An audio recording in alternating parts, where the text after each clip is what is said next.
Hello friends, आज मैं आपको बताऊंगी कि सिविल रिकवरी होती क्या है और ये क्यों इतनी ज़रूरी है। इमेजिन कर लीजिए कि आपने 5 लाख रुपए एज अ लोन किसी को दिया है और वो दिए हुए टाइम पे लौटा नहीं रहा है। तो ऐसी सूरत में आपको क्या करना चाहिए? जब ये सिचुएशन आए तो आपके पास एक रास्ता होता है सिविल रिकवरी। ये एक लीगल प्रोसेस है जो कोर्ट के ज़रिए से किया जाता है।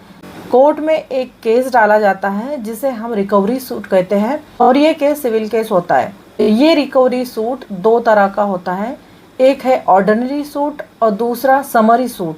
समरी सूट ये फास्ट ट्रैक का सूट होता है जिसे हम आगे डिटेल में देखेंगे। ये सूट किन सूरतों में डाला जाता है? नंबर 1, आपका पैसा अगर किसी ने लिया है और वो टाइम पे लौटा नहीं रहा है, बिजनेस डील हुई है, वहाँ से पैसे आने हैं, कॉन्ट्रैक्ट ब्रीच हुआ है या फिर चेक बाउंस हुआ है, इन सब सूरतों में आपको रिकवरी का सूट डालना होता है। अब हम ये देखेंगे कि सिविल रिकवरी का सूट फाइल करने के लिए हमें किन बातों का ध्यान रखना है। सबसे पहले तो केस टाइम बार्ड नहीं होना चाहिए। टाइम बार्ड का मतलब है कि आपका समय निकल के नहीं गया हो, क्योंकि कोर्ट में केस फाइल करने का एक स्पेसिफिक टाइम होता है। जैसे कि इस केस में 3 साल का टाइम दिया हुआ है, तो 3 साल के अंदर अंदर हमें ये केस फाइल करना होता है। उसके बाद डॉक्यूमेंट्स प्रॉपर होने चाहिए। आपने जिससे भी लेन देन की है, जिससे भी कॉन्ट्रैक्ट बनाया है, उन सब पैसों के लेन देन का आपके पास एक प्रूफ होना चाहिए। ये सारे डॉक्यूमेंट्स आपके पास अवेलेबल होना चाहिए।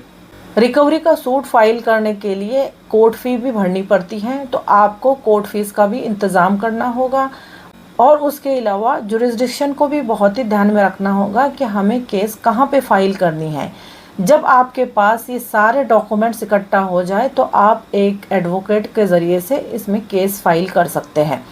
केस फाइल करने के लिए सबसे इम्पॉर्टेंट और अहम स्टेप इसमें लीगल नोटिस होती है, जो एडवोकेट इसमें लीगल नोटिस भेजता है और ये सबसे प्राइमरी प्रोसीजर होता है। इसके बाद रिकवरी सूट का जो प्रोसीजर है, जो कोर्ट प्रोसीजर है, वो स्टार्ट होता है। आगे क्या करना है वो मैं आपको अपने वीडियो में स्टेप बाय स्टेप बताते रहूँगी। आपको अगर मेरी ये वीडियो इन्फॉर्मेटिव लगी हो तो मेरे इस चैनल को सब्सक्राइब करिए, लाइक करिए और अपने दोस्तों में शेयर करिए। Thank you so much.